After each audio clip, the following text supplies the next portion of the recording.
রহমানির রহিম। সম্মানিত দেশবাসী, আপনারা তো দেখলেন অবৈধ সরকারে নির্বাচনের আগে সিটিতে যেভাবে গোলমাল, মানুষ হত্যা করতেছে, রাষ্ট্রীয় সন্ত্রাসী পুলিশ দিয়ে প্রার্থীদেরকে হয়রানি, এমনকি মামলা হামলা সবই করতেছে।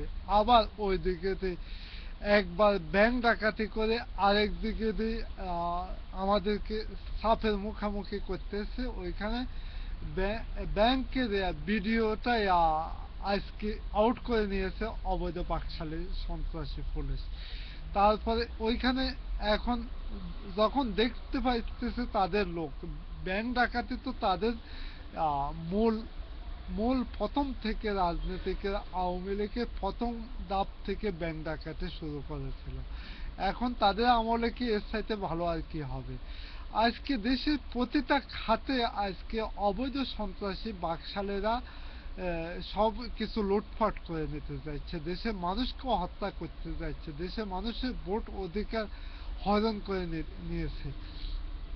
এমনকি কাউকে মুখ খুলতে দিচ্ছে না। সবাই পুরা জাতিকে এখন জিম্ম রেখেছে অবৈধ বাকশালে সরকার। আজকে দেশ নেত্রী বেগম খালেদা জিয়ার ঘাড়ের বহরের উপর ধাপে ধাপে 3বার হামলা করেছিল। এরপরও আজকে দেশ নেত্রী তারপরও মাঠে আছেন। আমাদের বৃহৎ নেতৃবৃন্দ, আপনারা দেখুন এই দেশকে কত ভালোবাসে দেশ নেত্রী বেগম খালেদা জিয়া, কিন্তু আপনারা আপনাদের ক্ষমতার জন্য ক্ষমতাকে ভালোবাসেন, কিন্তু আপনারা কোনো মাঠে কাজ করেন না। এখন দেখছেন একটু সুযোগ পেয়ে সে কি করতেছে দেশ এবং জাতির জন্য। আপনারা যার যে অবস্থানে আছেন, অন্তত নির্বাচনকে কিভাবে আপনারা আওয়ামী বাকশালের দুর্নীতিগুলা উঠে উঠে ধরতে পারবেন, ওই নিয়ে আপনারা সবাই সজাগ থাকেন। কিন্তু বাকশালীরা এখন কোনো প্রকার তারা এখানে সেনাবাহিনী দিবে না। সেনাবাহিনীকে ক্যাম্পে রিজার্ভ রাখা হবে অতিরিক্ত পোস্ট হিসাবে, কিন্তু তাদেরকে রাস্তা এবং এমনকি কেন্দ্রতে টহল করায় কখনো দিবে না। কারণ ভোট কেন্দ্রগুলো করবে, ভোট কন্ট্রোল করবে রাষ্ট্রীয় সন্ত্রাসী দেশের পুলিশ। 3টা সন্ত্রাসী প্রশাসন এখন পুরা দেশের যত রাষ্ট্রীয় সন্ত্রাস আছে সবগুলো এখন ঢাকাতে এক করা হয়েছে। আমরা দেখছি, সরাসরি ভিডিওতে দেখছি, যেখানে দেশ নেত্রী বেগম খালেদা জিয়ার দেহ রক্ষীকে ভাইদেরকে মারতেছে, তখন ওইখানে পুলিশ কি করতেছে, তাদের কাছে তাদেরকে যেমন ক্ষমা চাইছে এরকম আচরণ করছে। এই পুলিশ দ্বারা দেশ এবং জাতি কি নিরাপত্তা দিবে? এই জাতিকে তো ধ্বংস করে নিচ্ছে বাকশালেরা।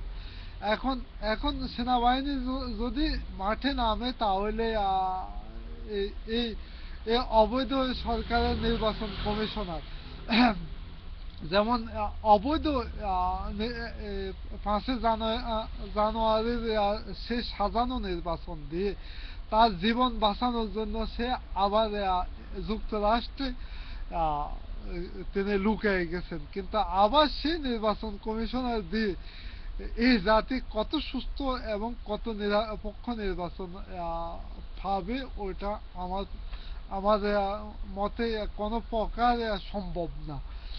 এটা একচাটিয়া এবং বাকশালীদের সাজানো পুতুল। ওইটাই বাকশালীরা যেভাবে নাচায় সে সেভাবে নাচবে।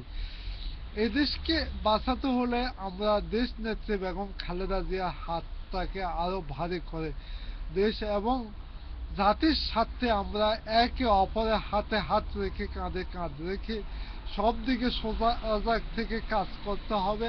এবং আমরা মোবাইল থেকে বিভিন্ন জায়গায় যেভাবে সম্ভব হয় আমরা ভিডিও করতে হবে দেশের নাশকতায় কর্মকাণ্ডগুলো।